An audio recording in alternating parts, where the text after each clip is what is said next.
Hola, soy Luis Soldevila, bienvenidos al podcast Despierta, donde esperamos que encontréis a los mejores testimonios y expertos sobre adicciones.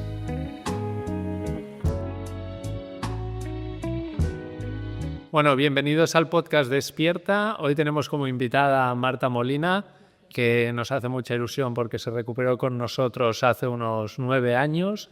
Tiene 35 años y bueno, ahora vive en Córdoba, está casada y creo que la vida le ha cambiado absolutamente desde que inició el proceso. Pues sí, la verdad que sí, totalmente. Bueno, muchas gracias primero de todo por invitarme. Es un placer poder estar aquí y poder hacer esta pequeña entrevista y llegar a todo el mundo, aquel que lo necesite, y poder ayudar, porque creo que es una forma, bonita de poder ayudar a los demás. Me alegro mucho. Seguro que con tu testimonio y tu experiencia podremos ayudar mucho. Oye, Marta, cuéntame, ¿cómo empezaste a darte cuenta que tenías un problema? A ver, yo sinceramente, y lo comenté mucho al inicio de mi recuperación, yo me considero de aquellas personas que desde el minuto 1 en el que entró en contacto con el tóxico, en este caso, en mi caso fue con el alcohol, tuve una primera reacción que ya no fue buena. Yo recuerdo tener 14 años y la primera noche que bebí acabé en el hospital con un coma etílico. Entonces, quizás no fui consciente de primeras, pero sí una vez llegué a la recuperación dije, ahí empezó mi momento. Yo tenía una forma de beber que no era, podríamos decir, normal. Entonces, pienso que realmente me di cuenta al final, pero sí sabía que tenía una relación no sana o no controlable, que a la que empezaba y me tomaba una copa de vino no había fin. Yo podía estar 3, 4, 5 días, incluso un mes sin beber nada, pero a la que empezaba a beber no había fin, no había un fin. Has comentado dos cosas muy interesantes porque yo considero que a mí me pasó igual. Cuando uno hace la recuperación y mira hacia atrás, se pregunta yo, ¿cuándo empezó mi problema? Y yo también recuerdo como mis primeros consumos de alcohol, que algo en el cerebro hizo como clic y me afectaba diferente al resto. Lo único que como has empezado a consumir y no te afecta en tu día a día, en tus hobbies, pasiones, ilusiones, objetivos que te marcas, no lo asocias como una problemática. Pero es verdad que una vez entras en el proceso, como que eres más consciente. Totalmente. Sí. Y también me ha gustado esto que has mencionado, que muchas personas se piensan que el adicto es aquella persona que consume cada día o en exceso, pero no, puede ser una persona que consume una vez al mes, pero es cómo le afecta. ¿Cómo les explicarías esto? A ver, yo creo que hay que tener claro o hay que distinguir, sobre todo tener claro que lo que dices, ¿no? Que no por consumir una vez cada 15 días o una vez a la semana eres menos adicto. Yo creo que el que es adicto independientemente del número de veces que consuma seguidas. Entonces, yo lo que sobre todo intentaría transmitir es que es adicto aquel el que no tiene un control sobre la sustancia. Ahí es cuando realmente te das cuenta de que tienes un problema. Da igual la sustancia que sea, sino el no tener control sobre esa sustancia, sino que la sustancia te controle a ti. Eso es cuando yo detecto que ahí hay un problema o considero que realmente es cuando hay el problema. Sí, me gusta que lo comentes también, porque hoy en día también nos pasa mucho que de repente llega alguna persona y dice, no, pero es que no creo que mi familiar tenga un problema porque no puede ser droga, consume poquito. Exacto. Pero al final es como les afecta en las emociones y todo. Sí, yo creo que, por ejemplo, en mi caso, ¿no? Al principio, lo que tú dices, yo me considero adicta desde el primer momento en el que entré en contacto con esa sustancia. Lógicamente, con 14, 15 años, 16, es decir, cuando eres adolescente, no crees que aquello vaya a ir a más o no crees que aquello, como durante la semana, pues que si vas al colegio o no a la universidad, haces una vida normal y a priori tus objetivos no siguen estando allí, no has echado tu vida todavía por la borda, no te han pasado cosas extremadamente graves, no te das cuenta. Creo que cuando eres más adulto y realmente empiezas a darte cuenta que no eres capaz de cumplir tus objetivos, es cuando realmente detectas que hay un problema. Yo, por ejemplo, en mi caso personal, mucha gente me decía, pero tú no tienes ningún problema, porque tú solo, el jueves, el viernes y el sábado sí, y a veces el domingo, pero luego tampoco tienes... Este es el problema, que yo creo que la gente se piensa que por no tener una botella de vino, una cerveza todo el día en la mano, no hay un problema. Pero cuando ya esa sustancia se está apoderando de ti, tú empiezas a darte cuenta de que empiezas una cosa y la dejas, no tienes ilusión por nada, no consigues realmente aquello que te propones, es cuando dices, oye, ¿qué está pasando? Quizás sí tengo un problema, ¿no? ¿O por qué me están viniendo todos estos problemas si yo en realidad tenía una vida normal? Yo creo que está un poco ahí el tema. No, me gusta mucho lo que dices porque si además el adicto ya arrastra un autoengaño enorme, solo falta que el entorno le convenzca todavía más de que no tiene un problema. ¿Tú por qué crees que cuesta tanto también entre nuestra generación de etiquetar el problema, de decir, oye, es droga? Que en ocasiones incluso parece ser que quieres etiquetar al familiar de muchos otros problemas, como incluso algo de salud mental, en vez de decir, oye, el problema es droga, tiene solución y tiene que hacer un tratamiento.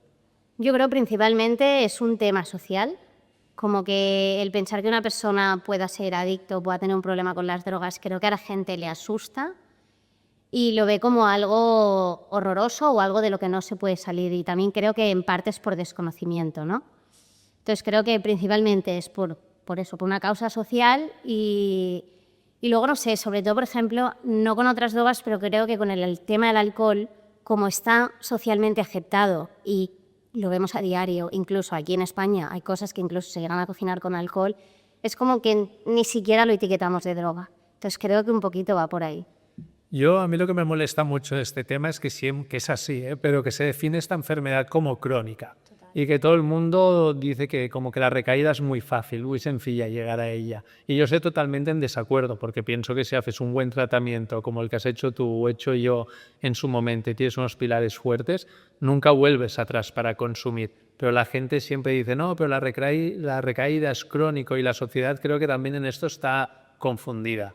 Sí, totalmente de acuerdo. Sobre todo creo que incluso más años atrás, creo que hoy en día cada vez hay más testimonios de personas que han salido y no han vuelto a consumir y eso es algo muy positivo. El problema yo creo que viene también cuando aquellas personas que vuelven a recaer son las que más se oyen. Se oye mucho más el que recae que el que se recupera. Y entonces quizás la gente ve más que hay más recaídas que personas que se recuperan, pero porque también creo que la gente tiene como vergüenza todavía a día de hoy de decir, oye, sí, pues en un momento determinado de mi vida tuve un problema, no era capaz de controlar eso, pero he salido por ese estigma social o que te puedan etiquetar, ¿no? Al final muchas veces creo que la gente se equivoca y le pone la etiqueta de a la persona que ha tenido un problema con la droga de una persona débil, una persona viciosa, una persona que no sé si me explico un poco, ¿no? Que no es capaz de superarse. Entonces creo que un poquito también puede venir por ahí. Sí, es curioso esto de la sociedad y el estigma que arrastra esta enfermedad, porque al final hoy en día la salud mental es un tema que se habla de forma mucho más natural, relajada que antes, que en ocasiones incluso pienso que la salud mental es un tema muy delicado y que tampoco debería convertirse en una moda, porque hoy en día parece que se han de etiquetar todos los problemas y dar medicaciones para cualquier cosa que alguien está pasando, cuando en ocasiones es más fácil ir a terapia y solucionarlo. Pero aún así es curioso que esta arrastre tanto estigma, que yo creo que en ocasiones es por eso que a los familiares les cuesta tanto o al propio paciente dar el paso y pedir ayuda. Sí, no, totalmente. Y luego la vergüenza yo creo que pesa mucho. Luego incluso creo que a nivel de sociedad o a nivel salud se habla mucho más de otro tipo de enfermedades como si fueran curables, que lógicamente al final cualquier enfermedad mental es curable, yo creo. Y esta es una de ellas, porque al final nos afecta en la misma parte del cerebro que muchas otras enfermedades. Pero volvemos a lo mismo, hay desconocimiento. Tampoco nos lo explican. O vas al médico de la Seguridad Social y muchas veces no hay un seguimiento ni una ayuda real. Yo me acuerdo, a mí me dieron antabús antes de llegar aquí. Sí, si no te explican realmente qué puede pasar con eso, bueno, alguna vez incluso había bebido y eso te pega una reacción horrorosa. Sí, para quien no lo sepa, el tema del antabús es una medicación que se receta a las personas que tienen un problema con el alcohol o que no controlan para que se la tomen y que si beben alcohol le da como una alergia que tienen que ir al hospital para que se lo traten. Que si lo pensáis es tremendo porque dar esta medicación sin un seguimiento terapéutico y sin explicar el motivo por el que se da, una persona adicta, aunque se la tome, acabará bebiendo y le pones aún en más peligro, en vez de ser un refuerzo como es en el tratamiento. Total. Antes hablábamos de la vergüenza y tú tuviste vergüenza al principio. Sí, como todo el mundo. Además, ya no vergüenza por lo que podía pensar la gente de mí, sino por lo que le estaba generando a mi familia. Al final el adicto sufre mucho e incluso a veces sufre en silencio porque por un lado no entiendes por qué te está pasando a ti, porque no eres capaz de controlar el decir me tomo 2 copas y no me tomo ninguna más. Y yo sufrí mucha vergüenza por eso, porque yo sabía que estaba haciendo mucho daño en mi casa. Aparte de que me estaba haciendo mucho daño a mí, llega un punto en el que, bueno, pues pierdes el control de tu vida, haces cosas de las que te arrepientes, llevas la mentira por bandera, todo el día te escondes, no eres capaz, ¿no? Lo que comentábamos, de empiezas una cosa con mucha ilusión y a los 2 días estás cansado, porque aquello ya no te hace ilusión. Entonces yo sentí vergüenza en ese sentido, por el daño que provocaba a mi alrededor, sobre todo, más que por lo que la gente pudiera pensar de mí, por el daño que estaba generando en mi casa, a mis padres, a mis hermanos. Hay una cosa que tengo muy grabada a fuego y que no me castigo, pero lo pienso y digo, ostras, qué pena, ¿no? En mi casa había venido más de una ocasión una ambulancia y yo había acabado en más de una ocasión con una limpieza de estómago en un hospital. Y yo recuerdo a mi hermano pequeño que era oír una ambulancia y como que se encogía, ¿no? De decir, le habrá pasado algo a mi hermana. Y eso es algo que, jolín, ahora con el tiempo lo pienso y digo, ostras, ¿en qué momento? ¿Por qué tuvieron que pasar por ahí tanto mis padres como mis hermanos, ¿no? Y esa era mi vergüenza.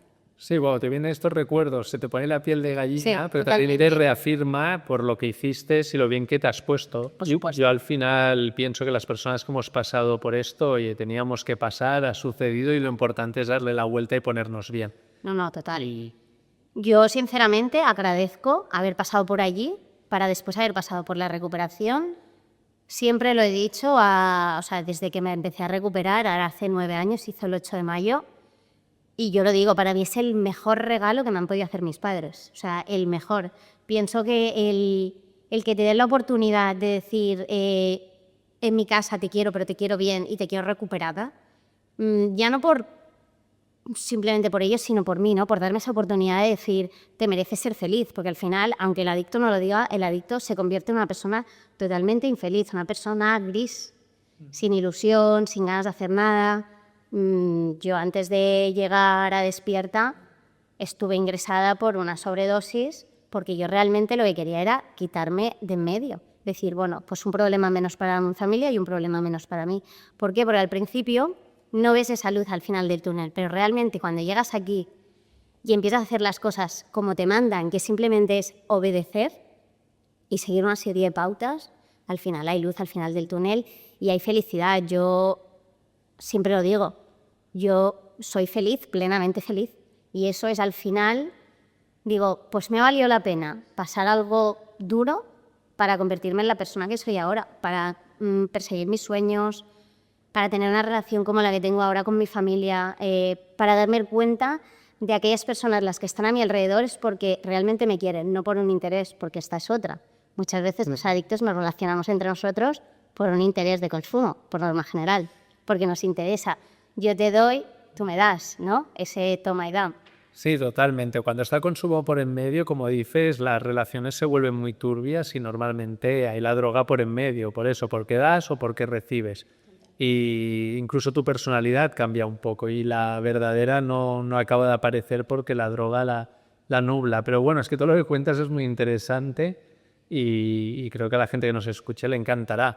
Pero me gusta lo que comentas de ese episodio que tuviste ese extremo, que al final, oye, bienvenido sea si es para que hayas acabado también recuperada y estés bien. Que en ocasiones también hay personas que se piensan que para iniciar la recuperación has de llegar a esos extremos y tocar fondo. Pero hoy en día nos llegan jóvenes que dicen, oye, es que yo me doy cuenta que tenía un problema, pero aún no me ha pasado nada grave. Pero les digo, oye, ¿puedes dejar de consumir? No, necesito consumir cada día. Y digo, pues da igual, no te esperes a que suceda eso. Soluciónalo ya, si puedes, que te ahorrarás sufrimiento. Porque antes hablabas de esa sensación de tristeza, de estar apagado, de que te despiertas y no entiendes muy bien lo que te pasa, sigues consumiendo, estás de mal humor, actúas de forma extraña y que no te pega. Y eso de que no te reconoces y en el fondo, si vamos atrás, éramos en origen antidroga. Sí. Pero al final con el consumo te vas volviendo más afín al mundo del tóxico y creas una personalidad que no es. Sí, y creo que además, realmente muchas veces ni siquiera lo eliges. Yo en mi caso sí probé otro tipo de consumos, pero sobre todo en mi caso era el alcohol, y creo que muchas veces ni siquiera lo eliges. Yo tengo recuerdos de decir, hoy no bebo, y luego no sabes cómo no has llegado a tu casa, ¿no? O sea, creo que hay muchas veces que ni siquiera eliges el seguir consumiendo. Ya es simplemente lo que decía al principio, se apodera de ti y pierdes el control absolutamente. Entonces, yo a día de hoy, si tuviera 27 años o tuviera 17 años y me dieran la oportunidad de no llegar, ¿no?, a ese agujero negro y de evitar llegar a un extremo, vaya, con los ojos cerrados. O sea, cuanto menos sufras tú y cuanto menos sufra la gente de tu alrededor, mucho mejor. Cuanto antes recuperes tu vida, mucho mejor. O sea, yo no me lo pensaría, seguro. Y lo volvería a repetir 1 y 1000 veces. O sea, no me cabe duda que una cosa como esta la repetiría mil. Creo que además te da una disciplina, ¿no? O sea, te hace comprometerte contigo mismo, ya no con los demás, sino contigo mismo. Porque lo más importante en esta vida que tenemos, aparte de nuestros familiares, somos a nosotros mismos. Si no nos tenemos a nosotros mismos, no tenemos nada realmente. Y entonces el hecho de poder crecer con la ayuda de, pues en este caso de Despierta, para mí ha sido un regalazo. Un regalazo. Eso de que la mejor almohada es una conciencia tranquila, ¿no? Que el adicto cuando está en activo se va a dormir y dice, hostia, la que he liado, ¿no? Y nunca estás tranquilo, y en cambio cuando haces la recuperación te vas a dormir y dices, oye, he hecho todo lo que me tocaba hacer. Total. Y estoy, o sea, relajado, te cambia la vida totalmente.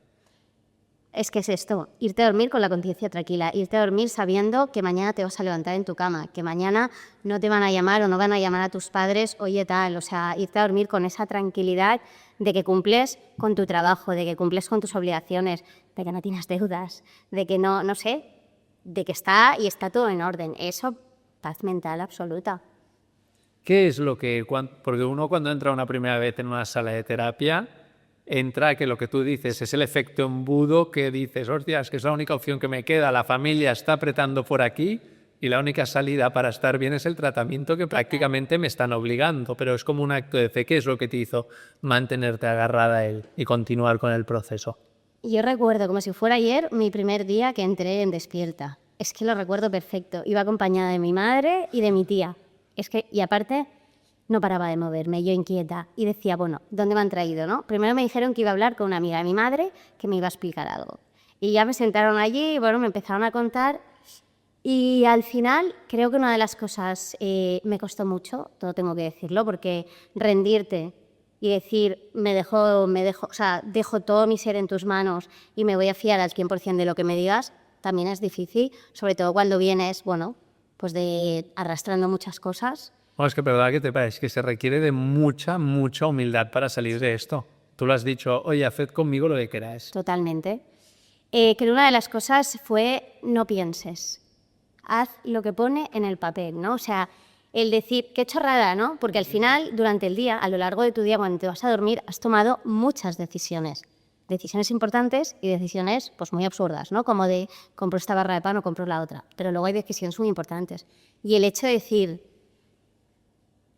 cerebro, ¿no?, en modo off, apagado, no tener que pensar, simplemente a ver qué pone en el papel, vale, esto a las 8:30, esto a las 9:30, perfecto, maravilloso. A mí así cuesta, porque vienes de un desorden absoluto, de hacer lo que te da la gana, pero eso, el no tener que pensar, el no tener que preocuparme absolutamente de nada, el simplemente tener que seguir una serie de pautas, a mí eso es lo que me dijo, vale, perfecto. Es verdad que luego pues hay cosas duras, ¿no? El decirte, no puedes estar en contacto con nadie. Al principio no lo entiendes porque dices, bueno, mis amigas son mis amigas o mi familia es mi familia. Pero es que alguna vez te encuentras a alguien por la calle y luego lo pasas mal porque dices, me estoy perdiendo esto, me estoy perdiendo lo otro. Pero con el paso del tiempo lo agradeces y sobre todo lo entiendes, ¿no? Yo para mí fue muy duro el estar aislado, pues bueno, aislado, sí, en mi burbujita, haciendo mi rutina durante ese casi año entero, pero a día de hoy lo agradezco. Porque en alguna ocasión, volviendo pues, de alguna sesión, me había encontrado a alguien y la gente no es consciente del proceso por el que estás pasando, ¿no? Y entonces te empiezan a contar cosas. Y ya te vienen pues, las 1000 y una a la cabeza. Y realmente el no saber nada de nadie y el poder estar centrado en ti y haciendo la recuperación como tienes que hacerla, para mí eso es una suerte.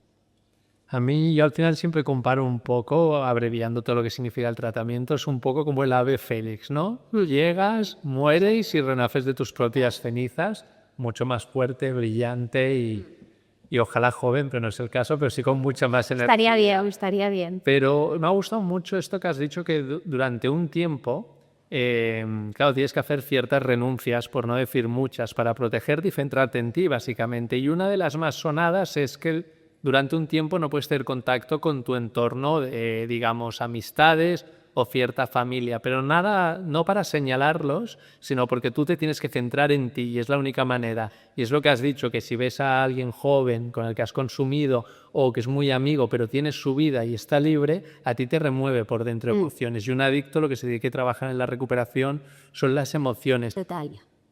Pero esto normalmente incluso a veces remueve al entorno, es decir, que al entorno se siente como señalado a veces, ¿sabes? Le puede llegar a afectar y no entenderlo. Es decir, si le llegan a decir a la persona, no, es que no puede verte porque está en un proceso de quimioterapia y tiene que superarlo, no pondrían ningún pero cuando es un tratamiento de alcoholismo o de drogas es, pero ¿cómo no me va a poder ver a mí?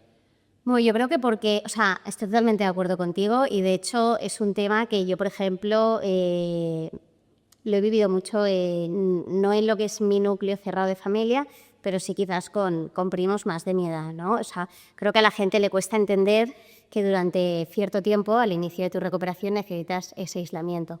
Pero yo creo que es porque no llegan a entender el proceso que tú como persona necesitas. De hecho, a día de hoy, después de 9 años, muchas veces, ¿no? Supongo que a ti también te habrá pasado de, hombre, pero tómate una copita de vino, que por una copita no pasa nada. Por supuesto, estamos de acuerdo que por una copita no pasa nada. Pero ¿para qué vamos a tentarle a la suerte, no? ¿Para qué vamos a activar otra vez ese interruptor? ¿Qué necesidad tenemos? A ninguna, ¿no? Y creo que ahí está un poco el tema, que ya no entienden que... Porque yo creo que no es que no podamos, sino que nosotros hemos decidido no tomarlo, que es muy diferente. No poder a no querer, esto por un lado.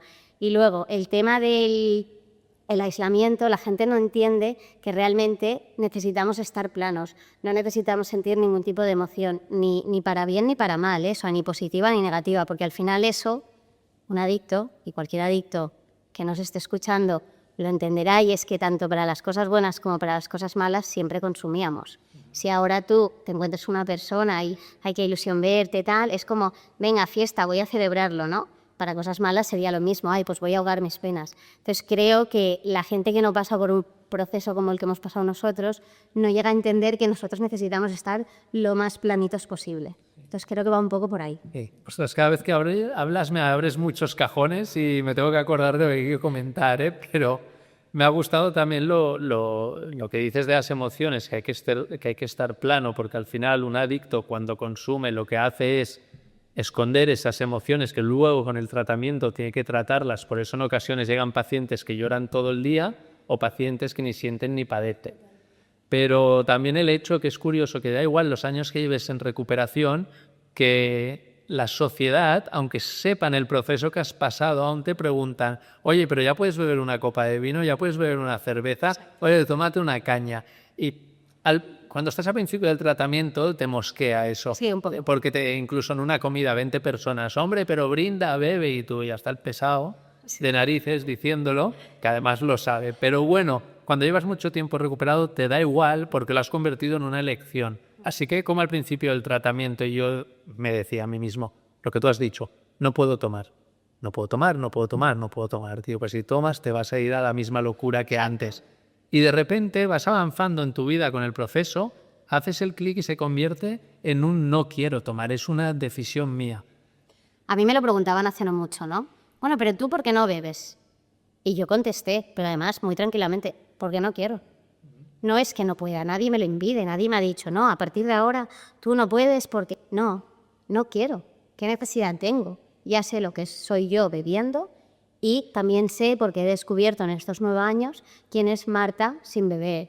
Y sinceramente prefiero ser Marta sin beber. Me aporta mucho más, aporto mucho más al resto y soy feliz. Entonces, ¿para qué voy a beber sabiendo de qué me provocan luego eso, ¿no? Entonces, al final, realmente cuando dices porque no quiero, porque no me apetece, ya la gente como que lo va entendiendo más. Luego siempre puedes hacer la típica de, si quieres te enseño lo que significa beber para mí, ¿no? Pero no es necesario. Pero es verdad que es una decisión. Y es una decisión que además, yo lo digo muy tranquilamente, no, yo no bebo porque no quiero. No, yo también, pero es un tema delicado que yo creo que la sociedad debe ir aprendiendo a respetar. Es de verdad que si no te pides una Coca-Cola no te van a insistir, hombre, pero pídete una Coca-Cola. Oye, pídete una Fanta. O el cigarro. O el cigarro, exacto, no te van a presionar con el cigarro tampoco, entienden que no fumas. En cambio, con el alcohol es algo que aún sigue costando.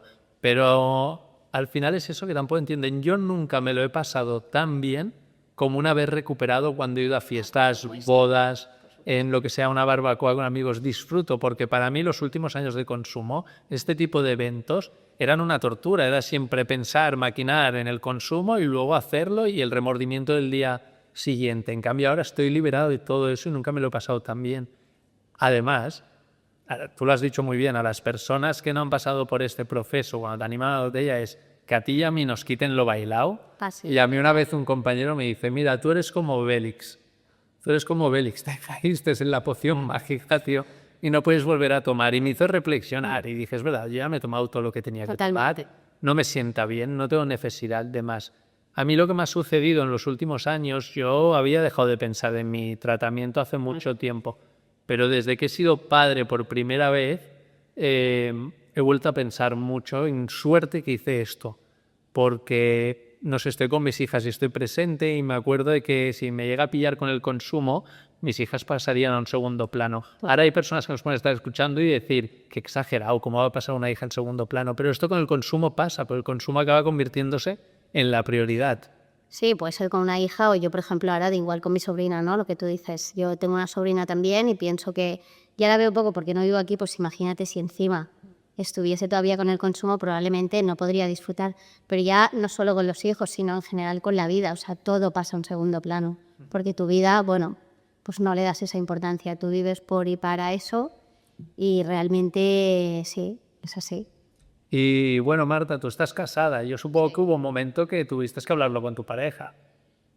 Mi pareja lo sabe no desde el día 1 en que nos conocimos, pero sí lo sabe, bueno, pues desde el principio. Al final él estaba pasando un proceso también personal y al final, bueno, pues yo le conté el mío. Él es una persona que tengo la suerte de que nunca ha sido bebedora, no le gusta nada el alcohol y aparte, por otro lado, agradece mucho que yo tampoco a día de hoy, claro, yo cuando lo conocí ya llevaba 3 años de recuperación, con lo que él no vivió mi proceso, sí se lo he explicado, lo ha entendido perfecto y siempre me dice, si no hubieras hecho la recuperación, tú y yo nunca nos hubiéramos conocido y tú y yo nunca estaríamos juntos. O sea, él lo tiene clarísimo. O sea, y la verdad que él siempre me lo dice, no he podido vivir tu proceso, pero por lo que me has contado, yo siento, o sea, en plan, me siento muy orgulloso por lo que has hecho, pero al final se nota que has hecho un trabajo personal muy grande. No, pero está bien. Yo ese momento también lo tuve que afrontar con mi mujer en un momento y también al principio casi dije, oye, si ha de ser, mejor se lo cuento todo desde el principio, que lo sepa. Pero me acuerdo que estaba nervioso y me quedé sorprendido con su reacción en plan, vale, genial, no pasa nada. Bueno, De una naturalidad total, que a veces el adicto se lo hace muy grande, pero al final es encontrarse gente bien puesta. Que los que siempre que ponen problemas este tipo de recuperación son, yo digo que tendrían que mirarse hacia adentro y ver si tienen algo con el consumo que tanto le chirría lo de los demás. Totalmente de acuerdo y además sobre todo lo que decíamos al principio, ¿no? Imagínate que tú a tu mujer o yo a mi marido le digo, no, mira, es que yo pasé un proceso de quimio porque tuve cáncer. No cambiaría el estar contigo. Entonces al final creo que por esa misma regla de 3, porque vas a cambiar de estar con una persona que al contrario, lo que ha hecho es mejorar su vida, recuperarse a sí mismo, hacer un crecimiento. Entonces creo que también dice mucho de, pues, de nosotros o de las personas que pasamos por este proceso. Yo vaya, a mí me pasa al revés y mi marido me dice, oye Marta, que sepas que yo en su momento, pues esto, lo otro, y yo le diría, chapo, me quito el sombrero por ti, ¿no? Y al final, yo por ejemplo, yo se lo conté de una forma muy natural. Yo lo tengo súper naturalizado, o sea, si a mí alguien me pregunta, ¿no? O sea, amistades que he hecho ahora, por ejemplo, en Andalucía, no con todo el mundo, pero con amistades muy, muy cercanas que he hecho allí, que alguna vez me han preguntado, oye, ¿y tú por qué no bebes realmente? Yo lo explico como algo súper natural, igual que como si hubiese tenido un cáncer o hubiese tenido cualquier otro tipo de enfermedad, porque pienso que cuanto más natural sea yo, más lo va a entender la gente. Y al final es una forma bueno, de acercarte a los demás, incluso de, si alguien cercano a mí tiene un familiar con ese problema, de poder ayudar. Yo no sé si a ti te pasará, pero yo hay veces que puedo llegar a detectar si aquella persona, por su forma de consumir o de estar bebiendo, podría llegar o incluso en ese momento ya está teniendo un problema de consumo. Y es algo que creo que en base a nuestra experiencia o a lo que hemos pasado nosotros, yo lo detecto, quizás por la forma de beber compulsiva, por ciertas conductas o ciertas dinámicas que tiene esa persona. No, es muy curioso que digas esto porque a mí también me suceden según qué tipo de fiestas, bodas, sobre todo cuando veo a una persona en más de una ocasión en este tipo de situaciones, puedo intuir que no tiene un control sobre la sustancia y que probablemente tenga un problema y que ojalá lo solucione. Pero es curioso cómo nosotros sabemos detectarlo. Yo, por ejemplo, una cosa que he aprendido por eso en mi proceso personal, y mira que estamos en Despierta y ayudando a gente, pero no me gusta ir Yo espero a que las personas vengan como a pedir ayuda porque sé que ir y comentarlo, decirlo, siempre puede generar como... Un ataque, un Exacto, un rechazo, un enfrentamiento, cuando lo único que pretendes es ayudar, ¿eh? A no ser que me lo pida, por ejemplo, una familia, oye, ves a hablar con mi hijo que le haré encantado porque me lo han pedido. Si es estar en un sitio, no voy a aconsejar y no suelo llevar mi recuperación como bandera. No, yo tampoco, pero por eso te decía, si alguna vez me pregunta alguien muy cercano, oye, ¿tú por qué verdaderamente no consumes? Yo lo explico, o incluso me pasó una vez, la hermana de una amiga estaba teniendo un problema, oye Marta, ¿tú cómo lo harías, no? Claro, también te estoy hablando de Andalucía, traer una persona aquí es más complicado, pero sí le dije, bueno, primero, obsérvala, ¿no? O sea, un poco, si te piden ayuda o te piden consejo, ¿no? ¿Qué harías? Porque al final, habiéndolo vivido tú, si hubiera sido un familiar mío, a mí también me gustaría que me ayudas. Entonces, sí, intentar ayudar. Igual que, pues, para mí venir aquí, que me hayáis dicho hacer esto, es una forma, creo, de intentar, pues, ayudar a los demás. Que todo aquel que nos escuche sepa que hay vida más allá y que esto es un problema que tiene solución, que está en uno mismo, querer solucionarlo y que si te tienden esa mano para ayudarte, que es que no lo dudes, que la cojas, que es que no te vas a arrepentir. No, estoy convencido que tu testimonio ayudará a mucha gente. No, es verdad, y es diferente que lo diga en ocasiones como el testimonio de la persona que ha pasado por esto para que la persona que escucha o que tiene el problema se lo crea, que el profesional que se dedica a esto intenta convencerle. Yo también te quería comentar sobre un tema delicado, Marta, porque al final, normalmente se define para mí es una persona que ha pasado un tratamiento de adicciones, pero se habla de alcoholismo o drogadicción, Sí. ¿vale? Y es injusto porque si hablamos de estigma, en la sociedad todavía pesa más ser alcohólica o drogadicta en una mujer que en un hombre. Y que no debería ser así, porque es lo mismo y lo hablamos mucho en terapia, pero normalmente la mujer emocionalmente arrastra mucha más vergüenza que el hombre o se siente más castigada por la sociedad. ¿Tú por qué crees que pasa? Bueno, al final, estigma. O sea, lo primero es por un tema de sociedad.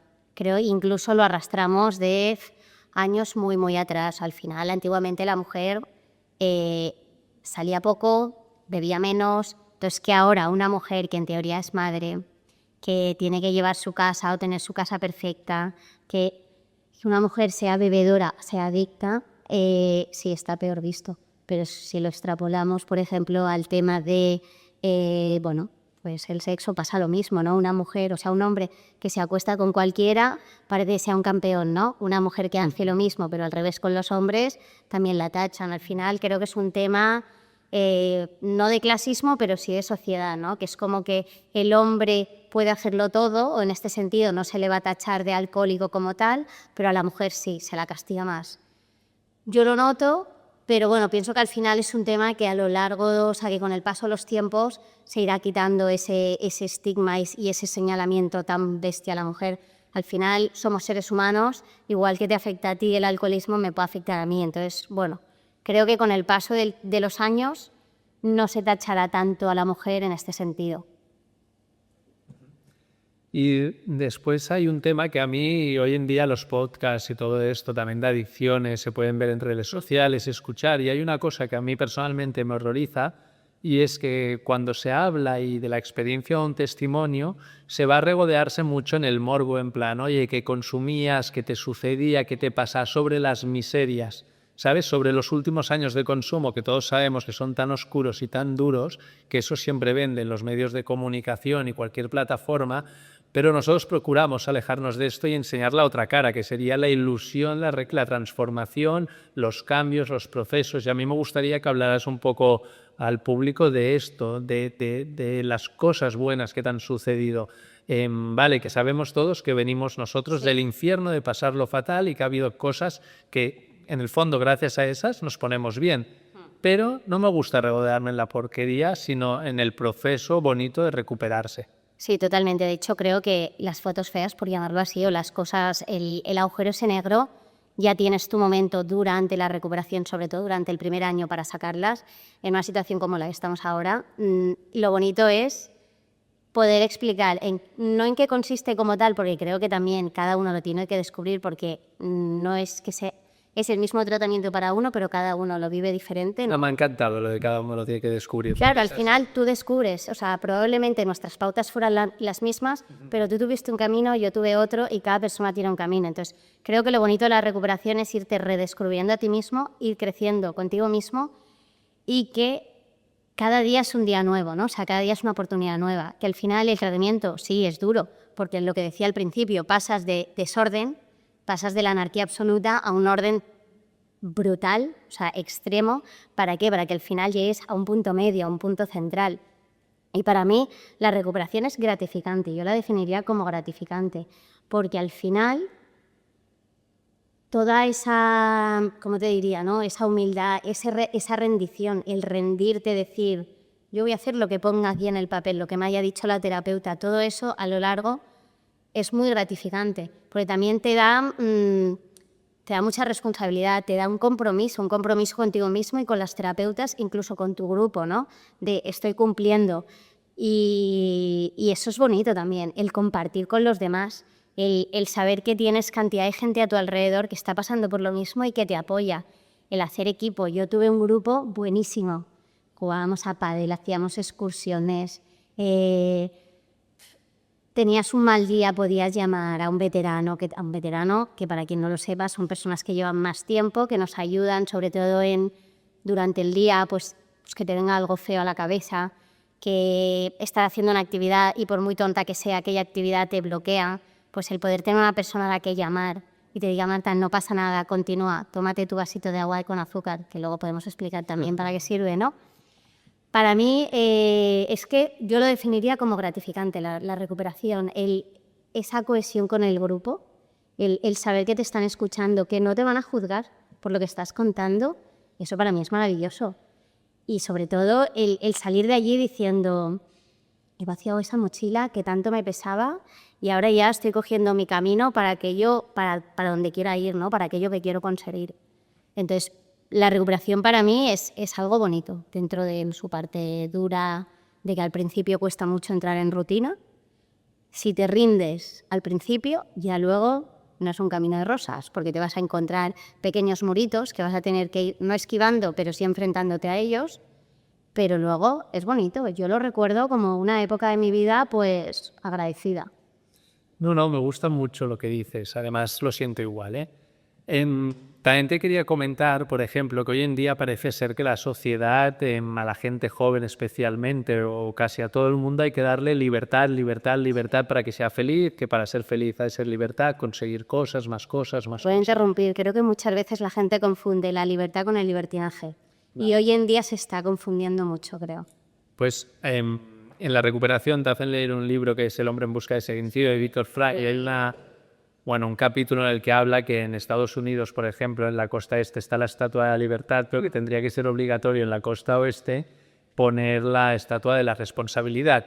Y tú has comentado que en el tratamiento viniste acompañada de tu madre y de tu tía, y te quiero preguntar por esos límites que en ocasiones a las familias les cuesta tanto entender cuando les decimos, oye, al familiar, sea un hijo, sea un marido, una mujer, un padre, una madre, que está autodestrozándose la vida por el consumo, has de aplicar el amor duro. Y te dicen, pero el amor duro que, oye, pues es poner límites, ponerle barreras, que tratamientos sí o sí, o que no puedes seguir en su vida, que no puedes ser cómplice de su autodestrucción. Y me gustaría que explicaras los límites que te encontraste y también cómo tú los explicarías a un ser querido. Pues en mi casa la verdad que, bueno, literalmente fue, Si, en casa es para estar bien, o sea, te quiero recuperar, te quiero bien, así no vas a seguir, ahí ya tienes la puerta. O bien o fuera de casa, o sea, básicamente. Yo creo que en mi casa los límites se entendieron muy bien. Creo que yo hice la recuperación que hice y me he recuperado como me he recuperado gracias tanto a mis padres como a mis hermanos, y sobre todo también, pues mis padres fueron muy claros con el resto de familiares de contacto cero con Martita, o con Marta. Y creo que eso es un punto muy importante a destacar, de que tu familia esté a tu lado al 100%, o sea, igual que si en algún momento dejaba de hacer algo, mensajito a la terapeuta, ¿no? O sea, el que tu familia entienda muy bien lo que es el amor duro y por aquí no paso. Y yo a día de hoy sigo aplicando ese amor duro, porque creo que entender lo que es el amor duro, que para el final son poner límites, aunque no seas una persona adicta o no seas una persona en recuperación, hay que poner límites en general en la vida. Entonces, creo que para que una relación sea sólida en este sentido, también tiene que haber amor duro. Porque a día de hoy yo me imagino que tú a tu pareja, a tu mujer, igual que yo a mi marido, no le vas a permitir según qué cosas. Porque no, o sea, quiero decir... Sí, lo intento. En el trabajo pasa lo mismo, o sea, siempre pones unos límites, ¿no? En cualquier tipo de relación. Entonces creo que el amor duro bien entendido es un amor muy bonito. Es un amor de quererte, es un amor de quiero lo mejor para ti, ¿no? Quiero que estés bien, quiero que seas feliz. Entonces, creo que el amor duro bien entendido es otro regalo que te pueden hacer tus familiares y tú con tus relaciones. No, me encanta lo que dices, Marta. Oye, y que ahora iremos acabando, no sé si quieres añadir algo, te quedas con ganas de explicar. No, yo seguiría hablando constantemente, o sea, creo que, bueno, hoy en día, a raíz de tú comentarme, pues de empezar con esto, creo que es algo muy bueno.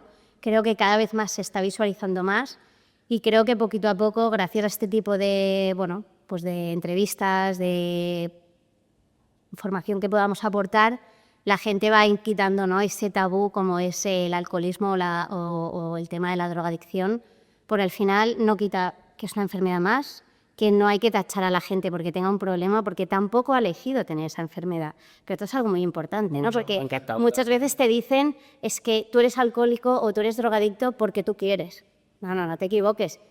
Como aquel que tiene cáncer no elige tener cáncer, aquel que se rompe una pierna no la elige. Sí, especificar que es una enfermedad mental reconocida por la OMS. Efectivamente. Y entonces, para mí es un placer poder estar aquí, porque creo que podemos ayudar a mucha gente y sobre todo si algún familiar tiene a alguien que puede o que considera o que cree que su hijo, su hermano, su marido, cualquier persona de su entorno pueda tener un problema, pues no, que pueda ponerse incluso en contacto con Despierta y pedir ayuda, ¿no? Que creo que es una cosa también muy importante para los adictos. A veces no nos atrevemos a pedir ayuda.